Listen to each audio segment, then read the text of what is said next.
मत्ती 4 अध्याय। यीशु की परीक्षा। तब आत्मा यीशु को जंगल में ले गया ताकि इबलीस से उसकी परीक्षा हो। वह 40 दिन और 40 रात निराहार रहा। तब उसे भूख लगी। तब परखने वाले ने पास आकर उससे कहा, यदि तू परमेश्वर का पुत्र है तो कह दे कि ये पत्थर रोटियां बन जाए। यीशु ने उत्तर दिया, लिखा है, मनुष्य केवल रोटी ही से नहीं परंतु हर एक वचन से जो परमेश्वर के मुख से निकलता है जीवित रहेगा। तब इबलीस उसे पवित्र नगर में ले गया और मंदिर के कंगूरे पर खड़ा किया और उससे कहा, यदि तू परमेश्वर का पुत्र है तो अपने आप को नीचे गिरा दे, क्योंकि लिखा है, वह तेरे विषय में अपने स्वर्गदूतों को आज्ञा देगा और वे तुझे हाथों हाथ उठा लेंगे, कहीं ऐसा ना हो कि तेरे पाँवों में पत्थर से ठेस लगे। यीशु ने उससे कहा, यह भी लिखा है, तू प्रभु अपने परमेश्वर की परीक्षा ना कर। फिर इबलीस उसे एक बहुत ऊंचे पहाड़ पर ले गया और सारे जगत के राज्य और उसका वैभव दिखाकर उससे कहा, यदि तू गिरकर मुझे प्रणाम करे तो मैं यह सब कुछ तुझे दे दूंगा। तब यीशु ने उससे कहा, हे शैतान, दूर हो जा, क्योंकि लिखा है, तू प्रभु अपने परमेश्वर को प्रणाम कर और केवल उसी की उपासना कर।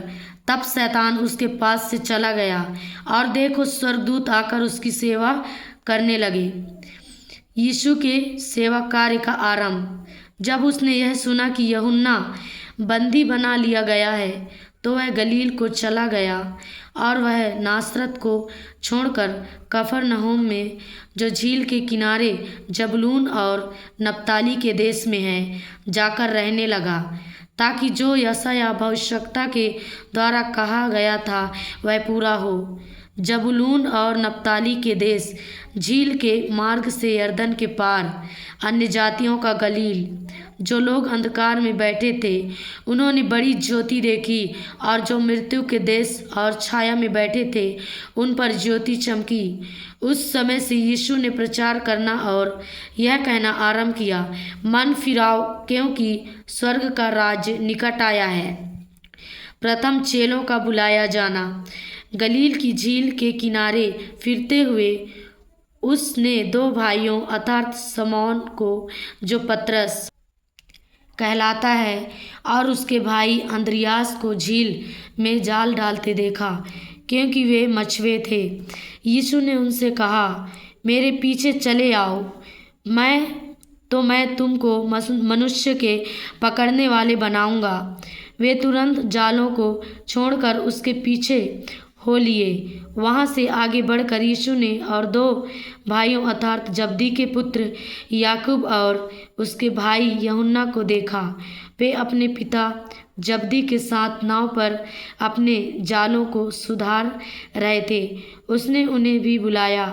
वे तुरंत नाव और अपने पिता को छोड़कर उसके पीछे हो लिए। यीशु का रोगियों को चंगा करना।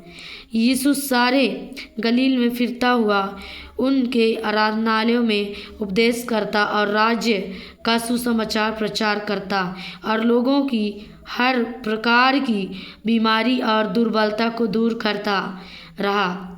और सारे सीरिया देश में उसका यश फैल गया और लोग सब बीमारों को, जो नाना प्रकार की बीमारियों और दुखों में जकड़े हुए थे और जिनमें दुष्टात्माएं थी, और मिर्गी वालों और लकवे के रोगियों को उसके पास लाए, और उसने उन्हें चंगा किया। गलील और दिकापुलिस, यरूशलेम, यहूदिया और यरदन नदी के पार से भीड़ की भीड़ उसके पीछे हो ली।